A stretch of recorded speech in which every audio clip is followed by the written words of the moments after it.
Good morning and a very, very happy morning. We are reading the Ikigai Journey, station number 22.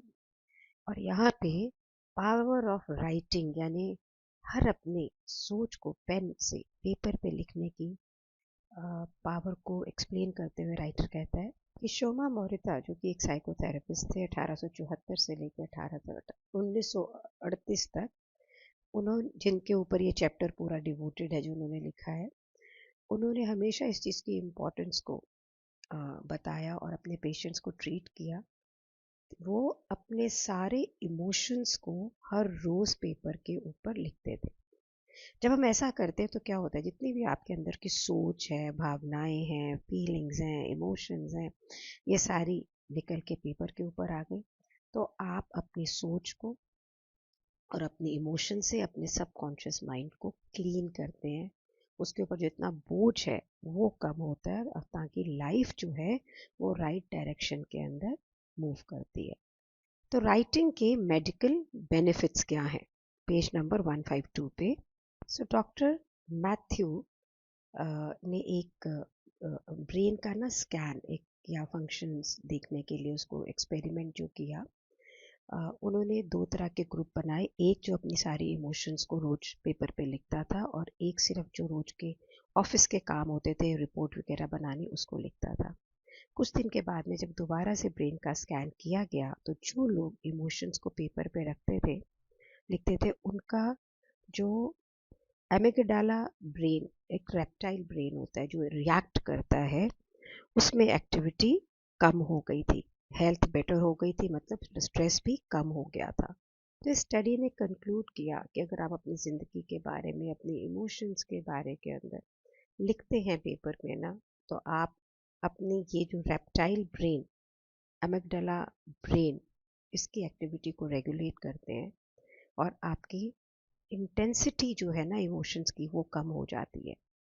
Suzanne संतैक लिखती हैं, this is very beautiful, कि मैं मेरी diary में सिर्फ अपने आप को एक्सप्रेस नहीं करती हूँ, बल्कि बिल्कुल ओपनली लिखती हूँ, जैसे कि मैं किसी और व्यक्ति से बात कर रही हूँ, अपने आप को क्रिएट करती हूँ। मेरी जो डायरी है वो मेरी एक पर्सनल आइडेंटिटी है। वो मुझे इमोशनली, स्पिरिचुअली एक बिल्कुल आज़ाद व्यक्ति की तरह रिप्रेजेंट करती है। ये सिर्फ मेरे हर रोज़ की ज़िंदगी का कोई सिंपल अकाउंट नहीं है, ये इससे बहुत ज़्यादा है। So I also write every day without any feel. But मैंने कभी ये सोच के नहीं लिखा कि ये इमोशंस मैं यहाँ पे जो लिखती हूँ उससे मैं हल्की हो जाती हूँ। I wrote it for gratitude, I wrote it to speak to the universe. तो मेरे को ये लगता है कि मैं लिखती हूँ तो मैं एक तरह से यूनिवर्स को लेटर लिखती हूँ। तो ये जो डायरी राइटिंग है ना, जिसको log book of your life का नाम यहाँ पर दिया गया है, ये बहुत ही इम्पॉर्टेंट है और ये सिंपल है।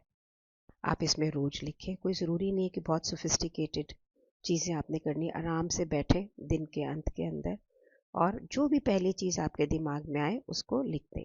आपके साथ कोई बहुत एक्साइटिंग हुआ आज, वो लिखें।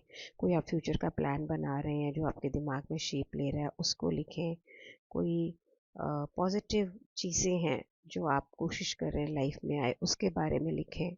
हाँ, हमारी लाइफ में अनप्लेजेंट चीज़ें भी होती हैं तो उसको भी लिखना है, लेकिन अब यहाँ पर पॉन्डर करें, सोचें कि ये जो मेरे साथ घचर पचर हुआ, उससे को मैं और कैसे कर सकती थी, उसको बेटर कैसे कर सकती थी, या उसको अवॉइड कैसे कर सकती थी।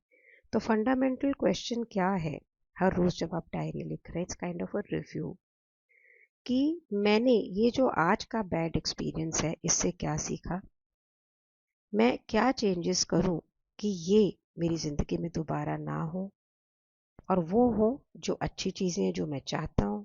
तो आप ना अभी की अभी अपना नोट पैड लें और जिसका भी आप कोई डायरी ले लो जो आपको पसंद हो, उसमें अच्छा सा डिज़ाइन डिज़ाइन बना हो। नहीं हो तो खरीद ले एक सुंदर सी, और हर रोज़ आपने एक नए पेज पे लिखना है और एक पेज के बीच में एक लाइन खींच लें, उसको डिवाइड कर दें। तो जो ऊपर वाला पेज का हिस्सा है उसमें आपने 3 मिनट लिखना है जैसे ही आप सुबह उठते हो, और फिर नीचे वाले हिस्से में लिखना है जब आप रात को सोने जाते हो। तो आपने क्या किया, 2 सेक्शंस क्रिएट कर लिए। इन द मॉर्निंग आपने क्या लिखा, कि मैं इस समय ऐसी कौन सी 3 चीज़ें हैं जिसके लिए शुक्राना कर सकती हूँ, ग्रेटफुल हूँ इन माई लाइफ।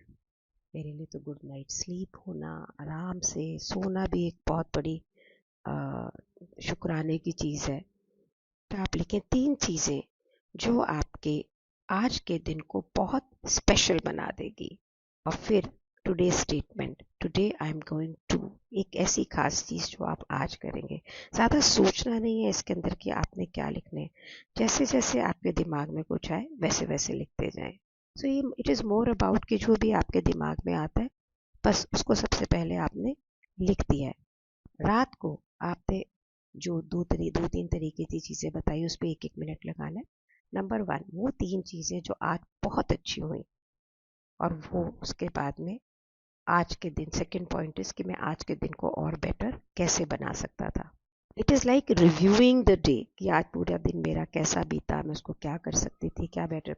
बहुत से लोग ये भी सजेस्ट करते हैं कि अगर आपकी ज़िंदगी में उस दिन में कुछ बुरा हुआ है तो आपको दोबारा से माइंड में उसको रीप्ले करें। This is also many people suggest, so that when you sleep you have already taken out all the bad memories and bad emotional effect out of that from out of your subconscious mind। तो जो 3 चीज़ें आपने लिखनी ना आपकी life में हुई हैं आज, तो वो आपने देखना है जिसको आप एक्सपेक्ट नहीं कर रहे थे वो हुई हो, कि आप बड़ी एक्साइटिंग हो, सिग्निफिकेंट हो। जैसे फॉर एन एग्जाम्पल मुझे एक फ़ोन आया, किसी के यहाँ कोई व्यक्ति काम कर रहा था, उसने दूसरी जॉब अभी ली और उसने बोला जी शालिनी जी वो आपसे डिज़ाइन करवाना चाहते हैं, अगर वो मेरा पूरा होता है जो कि हो ही जाएगा, ये मेरी लाइफ को एक बहुत ही ब्यूटीफुल प्रोफेशनल मोड़ देगा।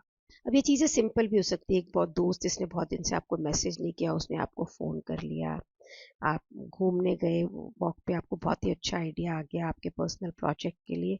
कुछ भी चीज़ें जो आपको आज के दिन अच्छी लगी जो आप एक्सपेक्ट नहीं करते थे, और फिर आपने ये एक्सप्लेन करना है कि आप आज का दिन बेटर कैसे कर सकते थे। अब आपका दिल कर रहा होगा कि आप इसमें बड़ी लेंथी एक्सप्लेनेशन लिखें, लेकिन ये यूज़फुल है कि आप उसको अगर शॉर्ट और ब्रीफ में लिखें। यहाँ पर एक एग्जाम्पल दिया गया है कि आज मेरे पास बहुत सारे काम थे अर्जेंट करने के लिए, मैं कंट्रोल कर सकती थी अगर मैं उसको प्लान करके प्रायोरिटाइज करती, ताकि मैं अपने दिन के सारे इंपॉर्टेंट काम को ख़त्म कर पाती। तो इसको शॉर्ट में ही लिखना है ताकि आपका जो सबकॉन्शियस माइंड, उसके बाद आप सोओगे तो आपका जो सबकॉन्शियस माइंड है आप जो रिव्यू कर रहे हो उससे सीख सके। सो आई बिन राइटिंग डायरीज, उसमें मैं एफर्मेशन भी लिखती हूँ। तो मेरी डायरी जो है एफर्मेशन से शुरू होती है। मैं 2 एफर्मेशन लिखती हूँ, I am whole complete, perfect, harmonious, happy, courageous, brave, powerful। I always write an affirmation, then I write my gratitudes, जो भी अच्छा हुआ, और उसके बाद में मैं अपने यूनिवर्स से बात करती हूँ, जो भी मुझे दिन में उसको मैं कहना चाहती हूँ, उस ब्रह्मांड को, उस इन्फिनिट पावर को जिसने मेरी क्रिएशन की है, कि मैं क्या सोच रही हूँ, मैं कहाँ कंफ्यूज हूँ, मुझे कहाँ आंसर चाहिए। And believe me he listens to me. तो कोई भी आपको सुने, चाहे वो ब्रह्मांड हो या कुछ भी, उसके लिए पहले ये विश्वास होना ज़रूरी है कि आप उसके साथ हैं। इसे आप ज़रूर करें, and it's a very very powerful way of going ahead in life. I am using it for years and years now. बच्चों को भी इसकी आदत डालें कि वो डे रिव्यू करें और मॉर्निंग के अंदर मैनिफेस्ट करें। अगर आप मॉर्निंग में ये मैनिफेस्ट ही नहीं करते हो कि भाई आज का दिन मेरा कैसा जाएगा, क्या होगा, तो अनप्लान्ड ही चले जा रहे हैं ना। और सिर्फ बिजनेस की प्लानिंग मैनिफेस्टेशन नहीं, that is work to do. Manifestation है आपकी ज़िंदगी की, कि आप ज़िंदगी कैसे जीना चाहते हैं। ज़रूर शेयर करिएगा आपकी मैनिफेस्टेशन या आप ज़िंदगी को कैसे जीना चाहते हैं, यू नो। बच्चों को भी सिखाएं, लोगों को भी, और आगे दें उनको ये ऑडियो वीडियोस। आप शेयर करें, लाइक करें इसे। And thank you so much for being in my life. Thank you so much. आपका साथ ही मुझे इसे रोज रीड करने को मज़े देता है। I like to do it because I know आप इसे सुनेंगे। Thank you so much for being in my life.